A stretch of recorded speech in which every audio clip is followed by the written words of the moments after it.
IndiGo సంక్షోభానికి ఆ సంస్థ నిర్వహణ లోపమే కారణమని civil aviation minister K Rammohan Naidu స్పష్టం చేశారు.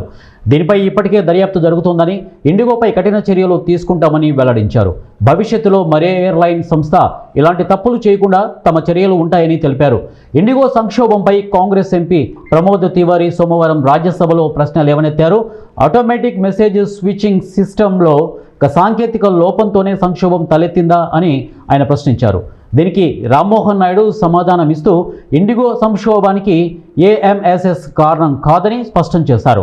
ఆ సంస్థ నిర్వహణ లోపం వల్లనే సంక్షోభం తలెత్తిందని వెల్లడించారు. కొత్త ఫ్లైట్ డ్యూటీ టైం లిమిటేషన్స్ రూల్స్ని, సిబ్బంది రోస్టర్ విధానాన్ని అమలు చేయడంలో ఇండిగో పూర్తిగా విఫలమైందని తెలిపారు. 2025 ఏప్రిల్లో హైకోర్టు ఇచ్చిన ఆదేశాల మేరకు కొత్త ఎస్డిటిఎల్ రూల్స్ తెచ్చాము. మొత్తం 22 రూల్స్కు గాను జూలై 1 నుంచి 15 అమల్లోకి తీసుకొచ్చాము. మిగతావి నవంబర్ 1 నుంచి అమలు చేస్తున్నాము.